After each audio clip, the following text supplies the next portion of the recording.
नमस्कार my dear students. OP लाडवाड़ की तरफ से आप सभी साथियों का मॉड्यूसन एकेडमी में स्वागत है। माय डियर फ्रेंड्स, जैसा भी आप लोग स्क्रीन पर देख पा रहे हैं, स्लाइड पे देख पा रहे हैं, आज का जो हमारा टॉपिक है वो है मांग विश्लेषण। डिमांड एनालिसिस हमारा टॉपिक है आज का। और डिमांड एनालिसिस के जो पर्सन हैं वो बहुत इंपॉर्टेंट हैं और एचटेट में भी आते हैं और नेट में भी आते हैं। और इसके अतिरिक्त और भी जो जनरल कॉम्पिटिशन होते हैं उसमें 20 में से जनरल पर्सन पूछे जाते हैं। तो टॉपिक बड़ा इंटरेस्टेड है। ज़्यादा लंबा न खींचते हुए हम डायरेक्ट जो है क्वेश्चंस के ऊपर आते हैं। चलिए, सबसे पहले अपने पास में पहली स्लाइड में है मांग विश्लेषण। मांग विश्लेषण तो है ही है, टॉपिक का नाम ही मांग विश्लेषण है। तो इसके अंदर मांग का संबंध की बात करते हैं। क्या करते हैं? मांग का संबंध की बात करते हैं।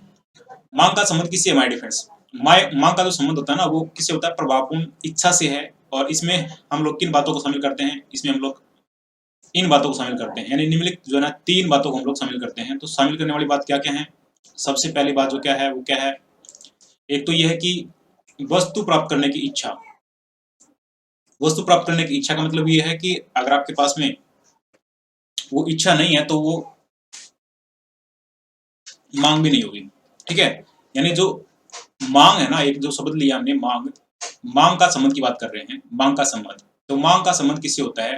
सबसे पहले तो होता है मांग का जो संबंध होता है वो होता है हमारी प्रभावपूर्ण इच्छा से। किससे होता है? यानी वस्तु को प्राप्त करने की इच्छा। अगर आपके पास में वो इच्छा ही नहीं है तो मांग भी नहीं होगी। लेकिन इच्छा को हम लोग मांग नहीं कह सकते। कहने का मतलब ये है, इच्छा को हम लोग क्या नहीं कह सकते? मांग नहीं कह सकते। मांग के लिए और क्या चीजें जरूरी होती हैं? वो होती है हमारी वस्तु को खरीदने के लिए साधन की उपलब्धता, यानी कि जो धन है उसकी भी उपलब्धता होनी चाहिए। अगर आपके पास में धन ही नहीं है, खाली इच्छा रखते हो, तो भी आपकी वो मांग नहीं होगी। ऐसी पोजीशंस में जब आपके पास में इच्छा भी है और धन है लेकिन आप लोग खर्च नहीं करना चाहते, तो वो आपकी आवश्यकता बन जाती है, न कि मांग। और तीसरा पॉइंट इसके अंदर ये है कि अगर आपके पास में वस्तु प्राप्त करने की इच्छा भी है और जो आपके पास में साधन खरीदने जो वस्तु खरीदने के लिए जो संसाधन है यानी कि पैसा है, उसको खर्च करने के लिए भी मतलब रेडी हैं, तत्पर हैं, तो जो है आपकी वो मांग कहलाती है। इस प्रकार से अगर हम लोग शॉर्ट में बात करें मांग की, तो मांग क्या होती है? मांग माय डियर फ्रेंड्स ये होता है, मांग किसी पदार्थ की वह मात्रा होती है जिसे हम एक निश्चित समय की अवधि में, किसी निश्चित समय की अवधि में निश्चित कीमत पर खरीदने के इच्छुक ही नहीं होते, बल्कि क्या होते हैं? तैयार होते हैं, तो आपकी वो मांग होती है। तो इसके अंदर हमने जो नोट किया है, पॉइंट किया है, सबसे पहला जो पॉइंट हमने नोट किया है वो क्या किया? एक तो ये है कि ये वाला टॉपिक, यानी मांग का जो संबंध है किससे है? किससे है माय डियर फ्रेंड्स? मांग का संबंध, मांग का संबंध किससे है?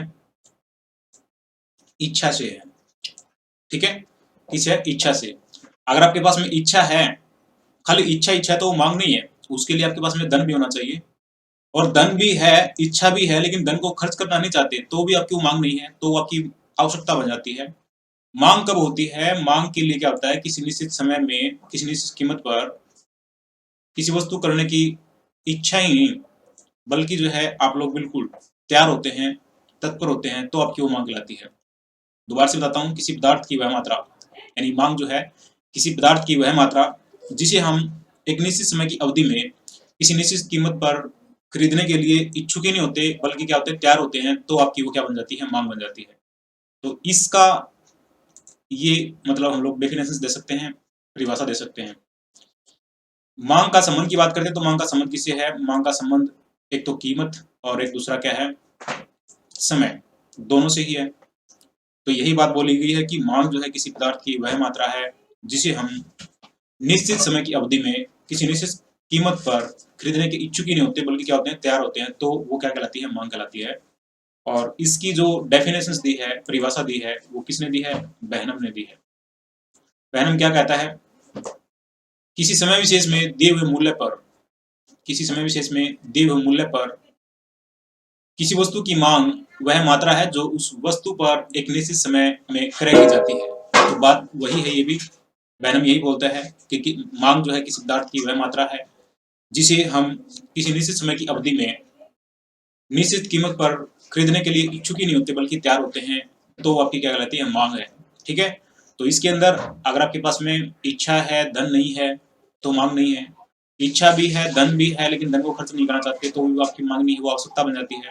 मांग जो है किसी पदार्थ की वह मात्रा जिसे हम लोग एक निश्चित समय की अवधि में निश्चित कीमत पर खरीदने के लिए इच्छुक ही नहीं होते, बल्कि तैयार होते हैं, तो वो क्या कहती है, मांग कहती है। ठीक है, तो यहाँ पर हम लोग कर लेते हैं मांग विश्लेषण। मांग विश्लेषण का अगर हम लोग स्लोप की बात करें, यानी कि जो हमारा स्लोप होता है, स्लोप कैसे, जो डिमांड कर्व होता है, डिमांड कर्व, यहाँ मैं मार्कर ले लेता हूँ। ये जो है मांग वक्र है, मतलब ओ एक्सिस है, और ये आपको पता ही है वाई एक्सिस है।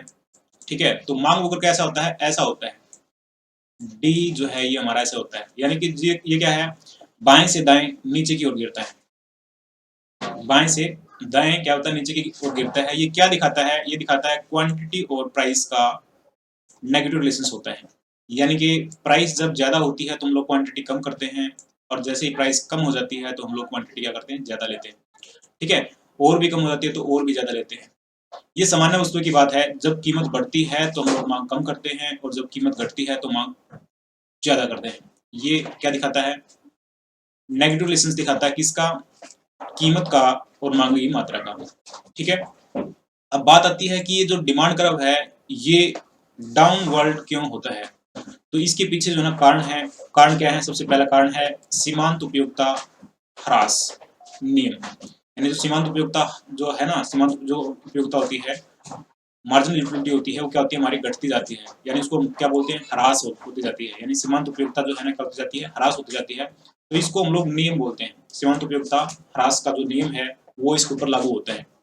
आप लोग एक वस्तु लेते हैं, कंज्यूम करते हैं, तो उससे जो उपयोगिता मिलती है वो ज्यादा मिलती है, लेकिन जैसे ही आप लोग दूसरी वस्तु का कंज्यूम करते हो तो पहले के मुकाबले दूसरी वस्तु से जो उपयोगिता मिलती है वो कम मिलती है। ठीक है, यानी कि फिर तीसरी लेते हैं तो तीसरी में भी ऐसा ही होता है, वो दूसरी के मुकाबले जो है कम उपयोगिता देती है, तो ये जो उपयोगिता है वो क्या ये घटती जाती है, इसलिए इसको बोलते हैं क्या, ह्रास नियम। दूसरा कारण इसका क्या है, डिमांड कर्व का जो मतलब डाउनवर्ड होता है क्यों होता है, तो इसके अंदर दूसरा कारण हमने लिया कि कीमत परिवर्तन के कारण से उत्पन्न हुआ प्रतिस्थापन प्रभाव। प्रतिस्थापन प्रभाव के कारण से भी यहाँ पर जो है डिमांड कर्व क्या होता है, नेगेटिव होता है, डाउनवर्ड होता है। तीसरा पॉइंट लिया, कीमत परिवर्तन के कारण से वास्तविक आय में हुए परिवर्तन से उत्पन्न आय प्रभाव। तो ये तीन कारण हमने लिए हैं। अगर हम इसको डायरेक्ट लाइंस के अंदर कर दें तो इन पॉइंट्स को आप लोग नोट कर सकते हैं। ये वो इंपॉर्टेंट पॉइंट्स हैं जिसकी वजह से जो हमारा डिमांड कर्व होता है वो ऊपर से नीचे की तरफ चलता है, यानी कि बाएं से दाएं की ओर चलता है। तो ये वो कारण है जिसकी वजह से डिमांड कर्व जो है डाउनवर्ड होता है। ठीक है, चलिए आगे चलते हैं अगली स्लाइड्स के ऊपर। अगली स्लाइड्स के ऊपर क्या दिखाया गया है, देखिए यहाँ पर मांग के प्रकार बताए गए हैं। जैसे कि एक तो है हमारी संयुक्त मांग। संयुक्त मांग कब होती है, व्युत्पन्न मांग कहाँ पे होती है, और सामूहिक मांग कहाँ पे होती है। तो सबसे पहले ले लेते हैं यहाँ पर संयुक्त मांग। संयुक्त मांग को अंडरलाइन करते हैं और आप इसको समझिए कि क्या है इसके अंदर। संयुक्त मांग के अंदर जब एक ही उद्देश्य की पूर्ति के लिए एक साथ दो वस्तुओं की मांग की जाती है ना, एक ही उद्देश्य की पूर्ति के लिए एक साथ दो वस्तुओं की मांग की जाती है, तो उसको हम लोग क्या कहते हैं, संयुक्त मांग कहते हैं। जैसे कि पेन के साथ में हम लोग इंक भी लेते हैं, और बैट के साथ में हम लोग बल्ला भी लेते हैं।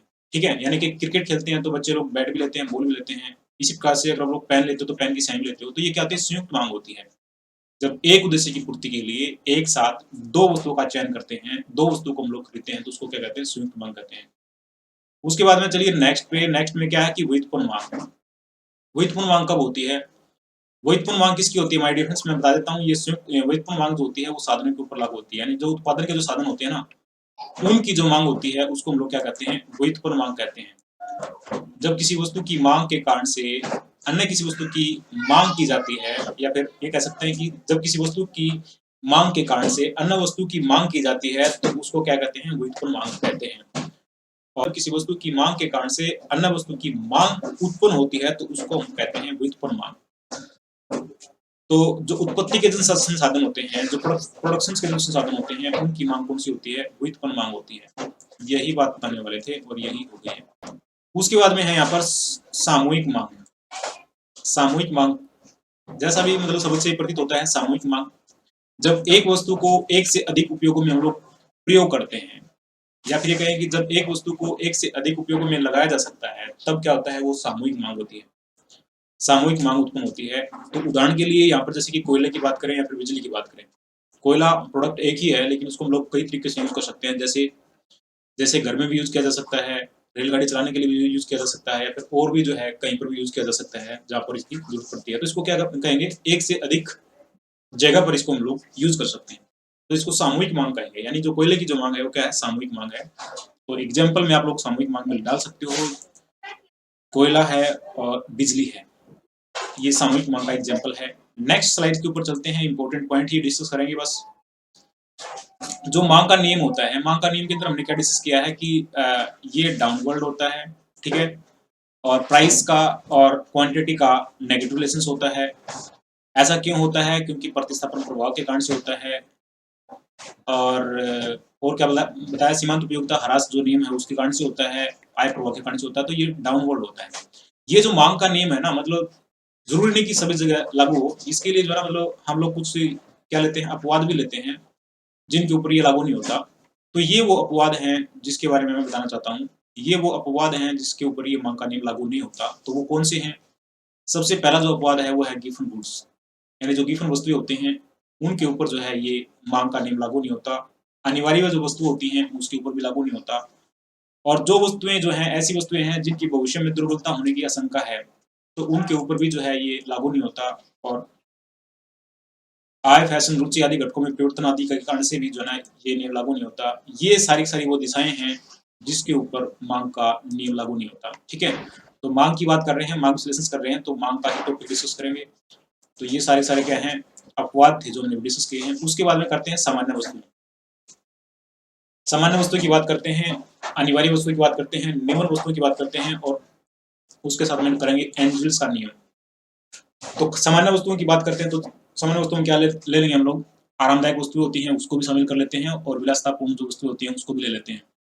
सामान्य वस्तुओं में आय मांग होकर कैसा होता है, यानी जो सामान्य वस्तुएं होती हैं, सामान्य वस्तुओं में आय प्रभाव, यानी फिर आय प्रभाव की बात करेंगे, आय मांग होकर, यानी कि डीडीज होगा, अर्थात क्योंकि आय बढ़ने पर मांग में वृद्धि होती है।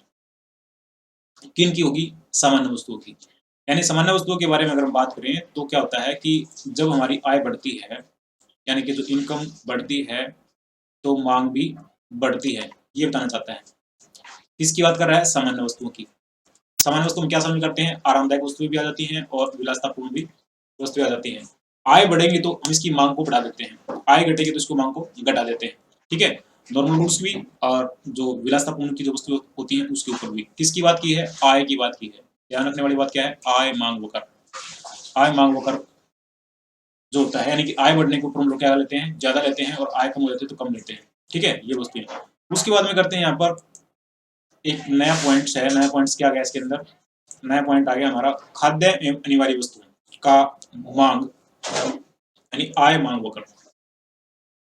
खाद्य है एवं अनिवार्य वस्तुएं हैं। पहले तो हमने डिस्कस किया सामान्य वस्तुएं, अब कर रहे हैं अनिवार्य, बिल्कुल नेसेसरी वस्तु होती हैं।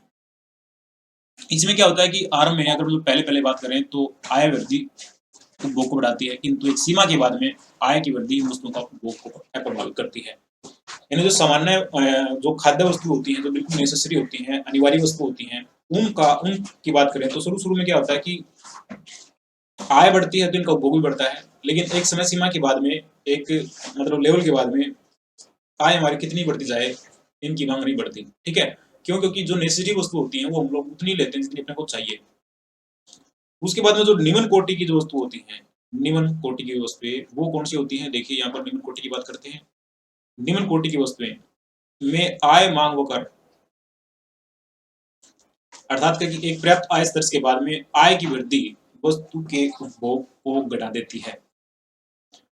यानी कि जैसे जैसे हमारी आय बढ़ती है तो हमारा उपभोग जो है घटता जाता है।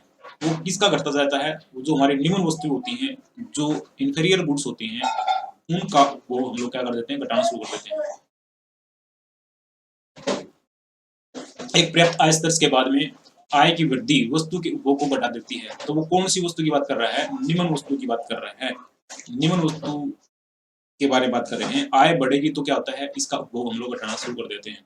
ठीक है, जो अनिवार्य वस्तु है इसके ऊपर जो है आय प्रभाव कोई प्रभाव नहीं पड़ता एक लेवल के बाद में।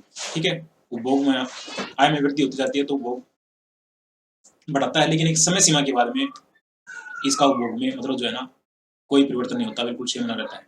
इसके ऊपर अनिवार्य की बात करता है। और सामान्य में क्या होता है, सामान्य वस्तुओं में तो क्या होता है कि आय बढ़ेगी तो मांग भी बढ़ेगी। तो तीन जो बातें हैं ना, तीन जो वस्तुएं हैं, तीनों वस्तुओं के ऊपर आय का ऊपर जो है ना डिफरेंट डिफरेंट जो है मतलब इसके ऊपर प्रभाव पड़ता है। सामान्य में तो क्या होता है कि आय बढ़ती है तो मतलब उपभोग भी बढ़ता है, ठीक है, सामान्य वस्तुओं की बात कर रहे हैं। अनिवार्य की बात कर रहे हैं तो आय बढ़ती है, उपभोग भी बढ़ता है, लेकिन एक समय सीमा के बाद में आय बढ़ती है तो फिर उपभोग नहीं बढ़ता। एक समय सीमा के बाद में, एक लेवल के बाद में उपभोग नहीं बढ़ता। किसका? अनिवार्य वस्तुओं का। निम्न कोटि की वस्तुएं जो होती हैं उसमें क्या होता है कि आय बढ़ती है और इनका उपभोग क्या होता है, घटना शुरू कर देता है। निम्न कोटि की वस्तु जो होती है उसकी बात कर रहे हैं। तो तीन वस्तुएं हैं, इसके ऊपर आय प्रभाव देखा जाता है, तो ये वो है। उसके बाद में करते हैं नेक्स्ट स्लाइड। नेक्स्ट स्लाइड में देखिए, नेक्स्ट स्लाइड से पहले एक और पॉइंट यहाँ पर रह गया। एंजिल के नियम के अनुसार, एंजिल का नियम क्या बताता है, कम आय वाले उपभोक्ताओं की आय में जैसे जैसे वृद्धि होती है तो भोजन पर व्यय किया जाने वाला कुल आय का भाग जो है कम हो जाता है। ये हमने बात कर ली, किसके बारे में बात कर ली, निम्न कोटि में बात की है। तो कम आय वाले उपभोक्ताओं की आय में जैसे जैसे वृद्धि होती है तो भोजन पर किया जाने वाला कुल व्यय जो है वो क्या होता है, कम होता जाता है। ये किस कौन बताता है, एंजिल का नियम बताता है कि उपभोक्ता की आय बढ़ रही है लेकिन जो वस्तुएं हैं वो हम लोग क्या कर रहे हैं, कम कर रहे हैं, यानी कंज्यूम जो है ना कम कर रहे हैं, यानी जो एक्सपेंडिचर्स है, जो हमारा मतलब खर्चा है वो कम हो रहा है। कौन बताता है, ये एंजिल बताता है, एंजिल का नियम है। चलिए आगे चलते हैं। मांग वक्र का डाल जो है ऋणात्मक क्यों होता है, ये हमने पहले ही डिस्कस कर लिया। मांग वक्र का डाल जो है ऋणात्मक क्यों होता है, तो इसमें हमने देखा सबसे पहले घटती सीमांत उपयोगिता के कारण से, ठीक है। और दूसरी दूसरी बात क्या की हमने, क्रय शक्ति में वृद्धि हो जाती है। कब हो जाती है, जब हमारी कीमत कम होती है तो क्रय शक्ति में वृद्धि हो जाती है, यानी कि। और इसका उल्टा भी करेंगे तो वही बात है, अगर कीमत बढ़ेगी तो हमारी आय कम हो जाती है, तो विलोम भी हो जाता है। चलिए नेक्स्ट स्लाइड पे चलते हैं। ये और इम्पोर्टेंट पॉइंट आ गया यहाँ पर, मांग का विस्तार कब होता है, मांग की वृद्धि कब होती है, या फिर ये कह सकते हैं कि मांग का विस्तार या मांग का संकुचन कब होता है, ठीक है। अगर हम बात करते हैं विस्तार की, तो इसमें क्या होता है कि कीमत की कमी के कारण से वस्तु की मांग में होने वाली वृद्धि से है, ठीक है। यानी कीमत में कमी होती है और मांग में क्या हो जाती है, वृद्धि हो जाती है, तो इसको क्या बोलते हैं, विस्तार बोलते हैं। विस्तार, मांग में क्या होता है, विस्तार। कीमत में कमी के कारण से मांग में वृद्धि, वो क्या कहलाती है, मांग का विस्तार होता है। और मांग की वृद्धि कैसे होती है, कीमत के स्थिर रहते हुए भी अगर मांग में वृद्धि होती है तो उसको क्या बोलते हैं, वृद्धि बोलते हैं, मांग की वृद्धि। विस्तार क्या है, कीमत में कमी होती है तब हम लोग उसको बढ़ाते हैं, यानी कि उसकी मांग बढ़ाते हैं, तो हो गया विस्तार। और वृद्धि कब है कि कीमत सेम बनी हुई है, कीमत में कोई परिवर्तन नहीं है, उसके बावजूद भी हम लोग ज्यादा डिमांड कर रहे हैं, तो वो वृद्धि है, ठीक है। कीमत स्थिर है या फिर मतलब वही है तो मांग में वृद्धि होती है, तो उसको बोलते हैं वृद्धि। और कीमत कम होती है तो हम लोग मांग बढ़ाते हैं, तो होगी हमारी मांग विस्तार। अब मांग विस्तार का जो कर्व होता है उसमें क्या है, मांग का अगर विस्तार की बात करें, मांग का विस्तार जो है एक ही मांग वक्र पर होता है, सेम पर बना रहेगा, यानी कि जो डिमांड कर्व होता है हमारा वो एक पे ही रहेगा। मांग का विस्तार की बात करते हैं, लेकिन जब वृद्धि की बात करेंगे तो उसमें क्या होता है कि हमारा जो डिमांड कर्व होता है वो ऊपर की तरफ चला जाता है, यानी कि जो मांग वक्र होता है वो क्या कहाँ पर चला जाएगा, ऊपर की तरफ चला जाएगा, यानी कि मांग की वृद्धि में ऊपर जाएगा मांग वक्र। और विस्तार में क्या होता है कि एक ही मांग वक्र पर बना रहता है। ये बिल्कुल डिफरेंट है, सिंपल मांग के विस्तार में और मांग की वृद्धि में। और मांग का विस्तार और संकुचन इसी प्रकार से, जैसे हमने बात की है विस्तार की वृद्धि की, उसी प्रकार से विस्तार और संकुचन को एक ही मांग वक्र पर अंतरण भी कहा जाता है। मांग के विस्तार एवं संकुचन को क्या क्या कहा जाता है, एक ही मांग वक्र पर अंतरण भी कहा जाता है। इसको भी आप लोग नोट कर सकते हैं। चलिए नेक्स्ट स्लाइड पे चलते हैं।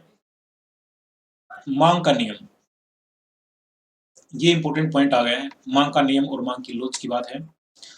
तो मांग का नियम के अंदर हमने क्या देखा है, मांग का नियम बताता है कि अन्य बातें समान रहने पर जब किसी वस्तु की कीमत कम होती है तो हम लोग मांग ज्यादा करते हैं, और कीमत बढ़ जाती है तो हम लोग मांग कम करते हैं। यानी कीमत के बढ़ने के ऊपर मांग कम करते हैं और कीमत के घटने के ऊपर मांग अधिक करते हैं। ये तो हो गया मांग का नियम। लेकिन मांग की लोच क्या है उसको भी डिस्कस करेंगे, लेकिन उससे पहले इस स्लाइड में जो नोट्स हमने किया है उसको देख लेते हैं। मांग का नियम क्या है कि एक गुणात्मक कथन है।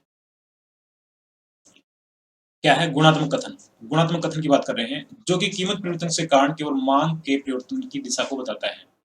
क्या है? गुण है भैया। कीमत घटेगी ना तो मांग बढ़ेगी और कीमत बढ़ेगी तो मांग घटेगी। ये क्या बता रहा है? गुण बता रहा है। किसका? मांग का। कीमत के घटने के ऊपर मांग बढ़ जाती है और कीमत के बढ़ने पर मांग घट जाती है। तो ये तो क्या है कि कीमत परिवर्तन से कारण से मांग के परिवर्तन की दिशा को बताता है, यानी किस दिशा में उसका परिवर्तन हो रहा है कीमत के परिवर्तन के कारण से।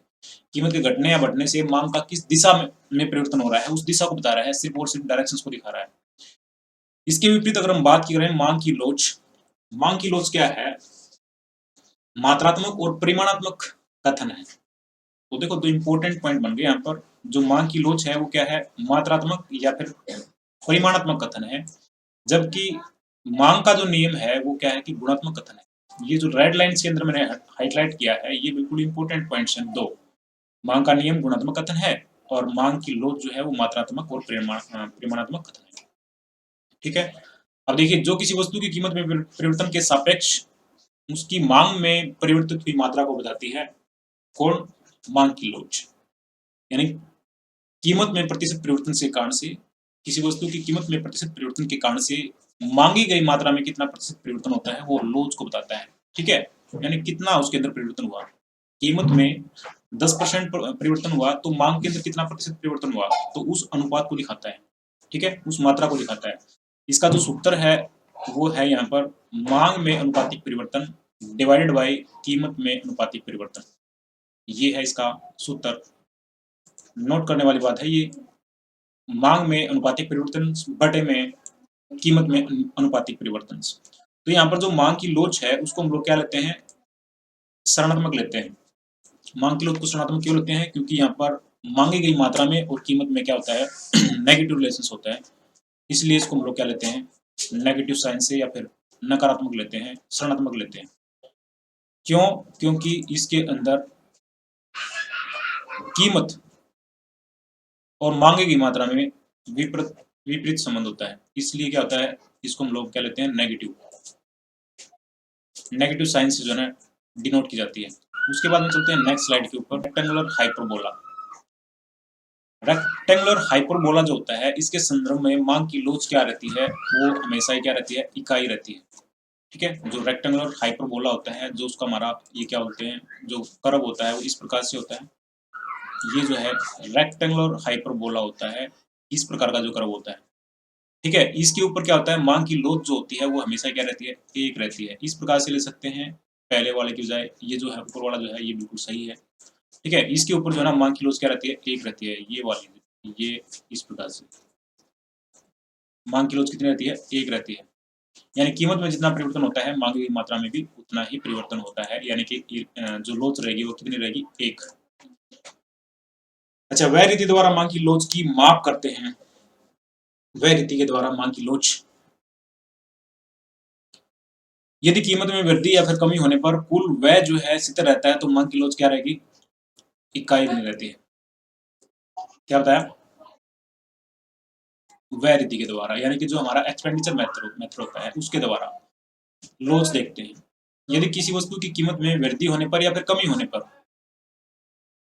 कुल व्यय अगर स्थिर रहता है तब क्या होता है कि मांग की लोच क्या रहती है? इकाई रहती है। ठीक है। यानी कीमत में परिवर्तन होने पर परिवर्तन चाहे कमी होती है चाहे वृद्धि होती है उसके बाद में जो हमारा एक्सपेंडिचर जो है ना वो बिल्कुल स्थिर बना रहता है। तो उस पोजीशन में हम बोलते हैं मांग की लोच जो होती है यानी मांग की जो आय लोच है वो क्या है?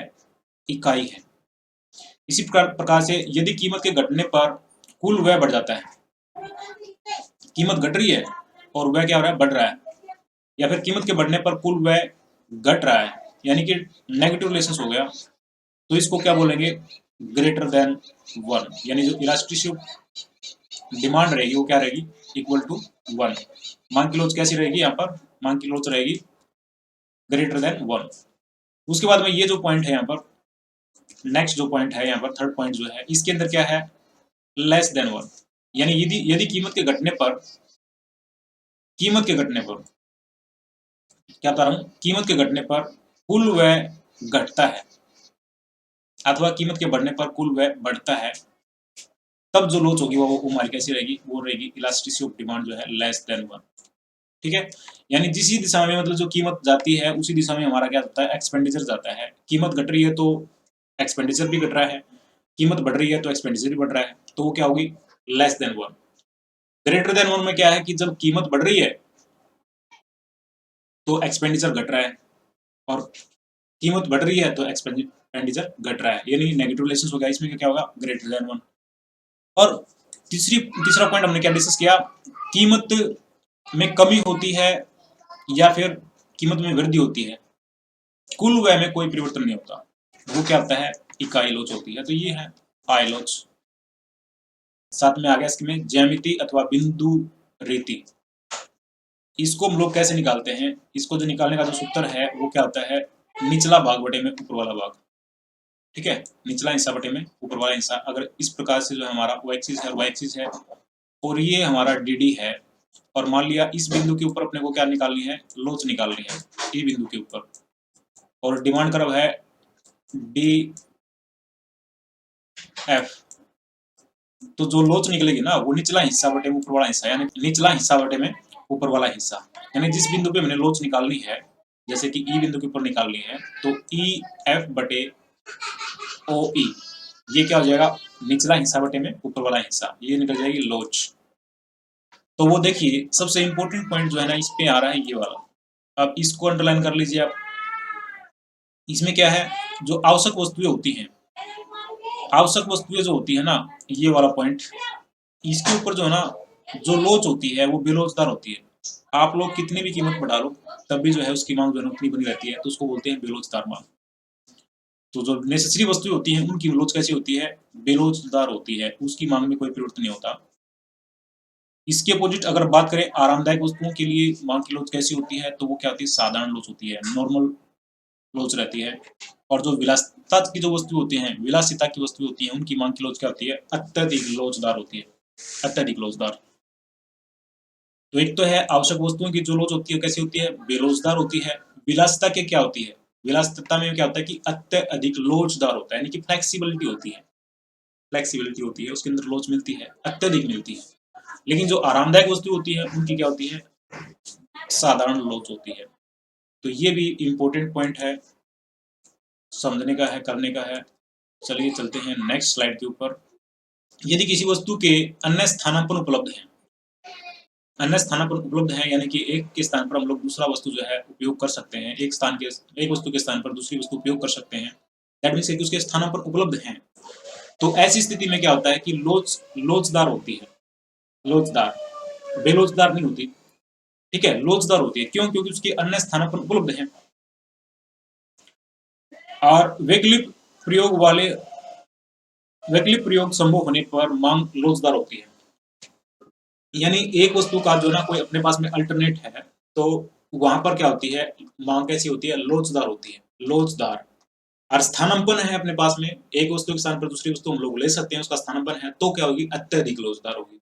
ठीक है, वैकल्पिक उपयोग है तो लोचदार होगी, और स्थानापन्न उपलब्ध है तो क्या होगी, अत्यधिक लोचदार। अब अगला पॉइंट क्या कहता है कि किसी वस्तु का उपभोग कुछ समय के लिए स्थगित किया जा सकता है, तो उसकी मांग की लोच क्या रहेगी, लोचदार है। यानी कि स्थगित कर दिया हमने, उसको हम लोग रोक सकते हैं, यानी उसके उपभोग को हम कुछ समय के लिए रोक सकते हैं, तो वो उसकी लोच कैसी दिखाएगी, वो लोचदार दिखाएगी। ठीक है, यानी कुछ समय के लिए हम लोग रोक देंगे, स्थगित कर देंगे, उसके मतलब जो हमारा जो उपभोग होता है उसको हम लोग कम कर देंगे या फिर उसको रोक देंगे, तो उसकी लोच कैसी होगी, लोचदार होगी। अगर इसके विपरीत बात करें, मतलब कोई ऐसी वस्तु है जिसका हम लोग उपभोग को स्थगित नहीं कर सकते, हमें लेनी ही लेनी पड़ेगी, तो उसकी लोचदार कैसी होगी, उसकी लोच कैसी होगी, बेलोचदार होगी, नेचुरल बात है। इसी प्रकार से व्यय किया जाने वाला प्रतिशत बहुत अधिक होता है, किसका, जिन वस्तुओं पर व्यय किया जाने वाला प्रतिशत जो है ना बहुत अधिक होता है, तो उसकी मांग जो है अधिक लोचदार होती है। कब होगी लोचदार, अधिक लोचदार, जब व्यय जो बहुत ज्यादा करना है अपने को, मतलब व्यय करने का जो प्रतिशत है वो बहुत अधिक है, तो उसकी क्या होगी, लोचदार होगी, अधिक लोचदार बोला हमने। और जिन वस्तुओं पर उपभोग जो है अपनी आय का अति प्राय या फिर सूक्ष्म भाग व्यय करना होता है, उसकी क्या होती है, बेलोचदार होती है। यानी थोड़ा सा पैसा खर्च करना है भैया मेरे को, थोड़ा सा खर्च करना है, उसको मैं क्या स्थगित करूंगा, वो तो मैंने लेना ही लेना है, क्योंकि थोड़े से पैसे की वो तो लेना ही लेना है, तो उसकी मांग कैसी होती है, बेलोजदार मांग होती है। लेकिन जिसके ऊपर अपने को बहुत ज्यादा पैसा खर्च करना है, उसकी मांग कैसी होती है, लोजदार होती है। तो ये पॉइंट था इसके अंदर। धनी धनी व्यक्ति के लिए मांग की लोज क्या क्या रहती है, प्राय बेलोजदार रहती है। अगर बात करें गरीब आदमी की, तो उसके लिए तो क्या उसकी लोजदार होगी, लेकिन जो धनी व्यक्ति है ना, जो बिल्कुल रिच मैन है, उसके लिए मांग कैसी होती है, बेरोजगार होती है। बेरोजगार बेरोजगार मांग होती है। अभी हमें पर्सन की बात भी आ गई ना, जो गरीब व्यक्ति है उसके लिए तो रोजगार हो सकती है, क्योंकि जो बिजनेसमैन है वो सोचेगा यार चलो छोड़ो यार थोड़ा कम कर ले, ठीक है।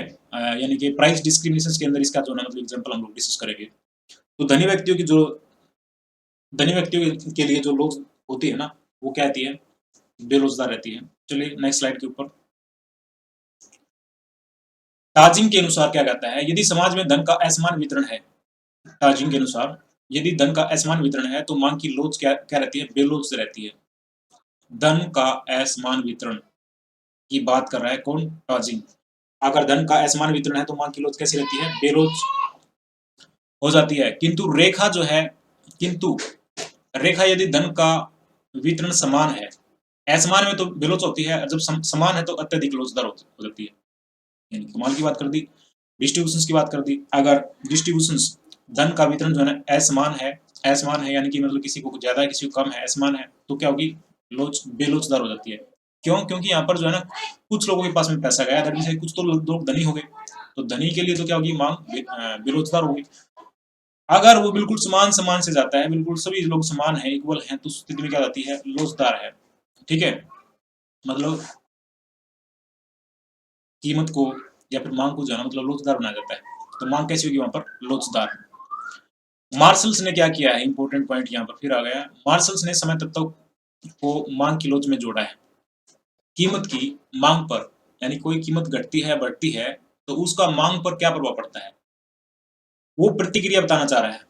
तो प्रतिक्रिया में क्या है कि अवधि जितनी कम होती है, यानी किसी वस्तु की मांग जो हमने करनी है और उसमें हमारे क्या करना है, बिल्कुल बहुत ही कम समय में वो पूर्ति चाहिए, सप्लाई चाहिए, तो समय जितना कम होता है तो मांग की लोच कैसी होगी, उतनी ही क्या होगी, बेरोजगार होगी। अब जैसे कि आपने मतलब पार्टी करनी है आज शाम को ही और तुरंत आपने रसगुल्लों का ऑर्डर दे दिया बिल्कुल कम समय के लिए, तो वहां पर क्या होगी, लोच बेरोजगार होगी। लेकिन समय तत्व को आप लोग जितना बढ़ा देंगे, यानी कि 2 दिन का ऑर्डर दे दोगे, 3 दिन के बाद दे दिए भाई, 5 दिन के बाद दे दिए, 10 दिन के बाद दे दिए, तो क्या होगी, वहां पर लोचदार मांग हो जाएगी। ठीक है, यानी कम समय होने पर तो बेरोजगार मांग हो जाती है, और अधिक समय मिलता है तो मांग क्या होती है, लोचदार हो जाती है। तो ये किसने दिया है, मार्शल्स ने दिया है, मार्शल्स ने समय तत्व का प्रयोग किया है। चलिए नेक्स्ट स्लाइड पे चलते हैं, मांग की आर्डिलोच। आर्डिलोच का जो प्रतिपादन किया सबसे पहले वो मूर ने किया है, मूर ने आर्डिलोच का प्रतिपादन किया है, किंतु इसकी वैज्ञानिक व्याख्या जो की है वो रॉबर्ट ट्रिफन्स ने की है। आर्डिलोच में क्या देखते हैं, दो वस्तुएं होती हैं, मान लिया एक एक्स वस्तु है एक वाई वस्तु है। एक्स वस्तु की कीमत परिवर्तित होती है, यानी कि एक्स वस्तु की कीमत में वृद्धि होती है, तो वाई वस्तु की मांग में क्या प्रभाव पड़ता है, ये देखा जाता है मांग की आर्डिलोच के अंदर। तो मांग की आर्डिलोच का जो सूत्र है वो कैसे है, एक्स वस्तु की कीमत में या फिर एक्स वस्तु की मांगी गई मात्रा में अनुपातिक परिवर्तन बटे में क्या होता है, वाई वस्तु की कीमत में अनुपातिक परिवर्तन। तो लोच हमने जो डिस्कस की थी ना, किसी वस्तु की कीमत में परिवर्तन होने के कारण से उस वस्तु की मांगी मात्रा में कितना परिवर्तन होता है, तो वो लोच थी। ठीक है, इसी प्रकार से यहाँ पर आरडी लोच की बात करें तो क्या होता है कि एक्स वस्तु की कीमत में परिवर्तन होने के कारण से वाई वस्तु की कीमत में एक्स वस्तु की कीमत में परिवर्तन होने के कारण से वाई वस्तु की मात्रा में क्या प्रभाव होता है, उस चीज को देखता है। तो कैसे, एक्स वस्तु की मांगे की मात्रा में अनुपातिक परिवर्तन बटे में वाई वस्तु की कीमत में अनुपातिक परिवर्तन। यानी यहाँ पर क्या दिखाना चाह रहा है, वाई वस्तु की कीमत में अनुपातिक जो परिवर्तन होता है उसकी वजह से एक्स वस्तु की मांगे की मात्रा में क्या प्रभाव पड़ता है, ये मांग की आर्डिलोच में देखते हैं लोग। ठीक है, चलिए मांग की जो आर्डिलोच होती हैं वो 3 प्रकार की होती हैं। अब यहाँ पर वस्तुएं 3 प्रकार की हैं, वस्तु कौन सी हैं, स्थानापन्न वस्तुएं हैं, पूरक वस्तुएं हैं और स्वतंत्र वस्तुएं हैं। तो इन तीनों में क्या है, अब स्थानापन्न वस्तुएं होती हैं उसकी जो आर्डिलोच होती है वो क्या होती है, धनात्मक होती है, पूरक वस्तुओं में ऋणात्मक होती है और स्वतंत्र में शून्य होती है। तो आर्डिलोच के यहाँ पर क्या हो सकते हैं, 3 रूप हो सकते हैं। तो वस्तुएं अपने को स्थानापन्न भी होती हैं, जो एक दूसरे के स्थान पर स्थानापन्न की जा सकती हैं, पूरक जो है एक दूसरे की जो पूरक होती हैं वो वस्तु होती हैं, और स्वतंत्र मतलब क्या कि मतलब किसी वस्तु का उसके ऊपर कोई प्रभाव नहीं पड़ता, वो स्वतंत्र होती हैं। तो इनके ऊपर जो है 3 वस्तुएं हैं, उनके ऊपर आदिलोच का क्या प्रभाव पड़ता है? देखिए, अगर हम बात करते हैं क्या, बात करते हैं स्थानापन्न वस्तुओं की। स्थानापन्न वस्तुओं में क्या होता है कि जो मांग की आदिलोच होती है वो क्या होती है? धनात्मक होती है, यानी कि पॉजिटिव होती है। ठीक है, पॉजिटिव। कौन सी वस्तुओं में? स्थानापन्न। स्थानापन्न वस्तुओं में मांग की आदिलोच कैसी रहती है? धनात्मक रहती है। और जो पूरक वस्तुएं होती हैं उनमें आदिलोच कैसी होती है? ऋणात्मक होती है। यानी पूरक है भैया, एक दूसरे की पूरक है वो, उसमें तो ऋणात्मक ही होगा। एक वस्तु की कीमत में अगर वृद्धि होती है तो दूसरी वस्तु की मांग में क्या होगा? कमी होगी। ठीक है, ऋणात्मक होती है। और स्वतंत्र का मतलब यहाँ पर है कि एक वस्तु का मतलब दूसरी वस्तु के ऊपर कोई प्रभाव नहीं पड़ता, तो उसको बोलते हैं यहाँ पर स्वतंत्र वस्तु, यानी कि उसका दूसरी वस्तु से कोई लेना देना नहीं है। ठीक है, कोई प्रभाव नहीं पड़ता उसकी कीमत में कम होने पर या बढ़ने पर।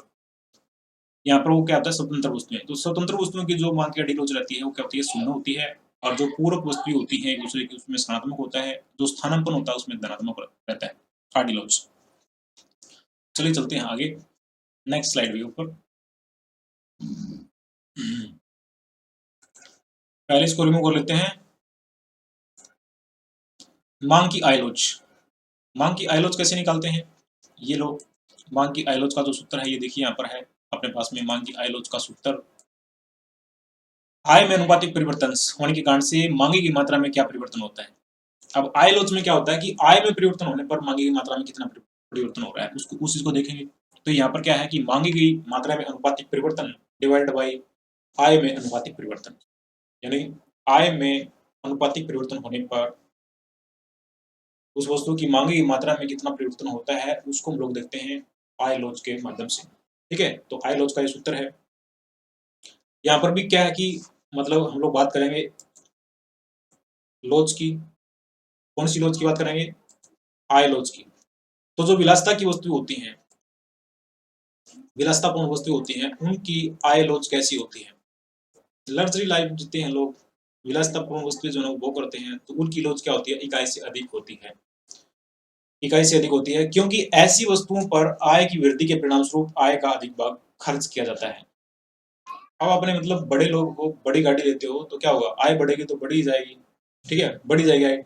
तो बड़ी मतलब आय बढ़ेगी तो आप लोग का जो स्टैंडर्ड है ना, जो स्टैंडर्ड ऑफ लिविंग है वो भी बढ़ेगा। तो आपको क्या चाहिए? बड़ी गाड़ी चाहिए, बड़ा बंगला चाहिए, बड़े ऐशो आराम चाहिए। ठीक है, तो उनकी जो आदिलोच होती है वो क्या होती है? इकाई से अधिक होती है। तो विलासिता की जो वस्तु होती हैं उनकी मांग की लोच यानी कि आय लोच होती है, क्या आती है? इकाई से अधिक होती है। क्यों होती है? क्योंकि ऐसी वस्तुओं पर आय की वृद्धि के परिणाम स्वरूप आय का अधिक भाग खर्च किया जाता है। लेकिन इसके अतिरिक्त अगर हम बात करें दूसरी बात की, यानी जो वस्तुएं अपने पास में है, विलासिता को छोड़ करके अगर हम चले हम किसके ऊपर? आवश्यक वस्तुओं के ऊपर। आवश्यक में भी कौन सी वस्तु? अति आवश्यक वस्तु। अति आवश्यक वस्तु की बात करें तो अति आवश्यक वस्तुओं में आय लोच जो होती है वो इकाई से कम किंतु शून्य से अधिक होती है। ठीक है, बिल्कुल नेसेसरी वस्तु जो होती हैं उसकी आरडी लोच यानी कि आय लोच इकाई से कम किंतु जीरो से अधिक रहती है। आय लोच की बात कर रहे हैं हम लोग, कीमत लोच की बात नहीं कर रहे, आय लोच की बात। लेकिन जो अति आवश्यक वस्तुएं होती हैं जैसे कि नमक, उसकी लोच क्या होती है? आय लोच शून्य होती है। ठीक है, आय कम हो या ज्यादा हो डजेंट मैटर, नमक तो लेना ही पड़ेगा। तो वो क्या होता है? अति आवश्यक वस्तु होती है, उसकी लोच कैसी होती है? आय लोच शून्य होती है। और जो निम्न कोटि की वस्तुएं होती हैं, निम्न कोटि की जो वस्तु होती हैं उनकी आय लोच कैसी होती है? ऋणात्मक होती है। ये हमने डिस्कस किया है कि आय के बढ़ने के ऊपर भी जो है, आय के बढ़ने के ऊपर जो है ना उनकी मांग हम लोग क्या करते हैं? कम करते हैं। तो वो क्या दिखा रहा है? ऋणात्मक लोच दिखा रहा है। ठीक है, जो हमने पहले डिस्कस किया है वही वाली बात है ये। तो निम्न कोटि की जो वस्तु होती हैं उनकी आय लोच क्या होती है? ऋणात्मक होती है।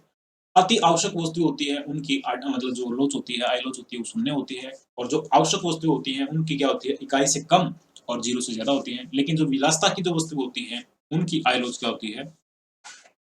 ग्रेटर देन 1 होती है। तो ये पॉइंट जो है बहुत ही इंपॉर्टेंट है माय डियर, आप लोग इसको अंडरलाइन कर लीजिएगा कि ये हमने नोट कर दिया। और उससे पहले जो है ना विलासिता को नोट किया है। तो विलासिता की जो वस्तु होती है उनकी लोच कैसी होती है? आय लोच वो इकाई से अधिक होती है। चलिए अभी चलते हैं नेक्स्ट स्लाइड के ऊपर।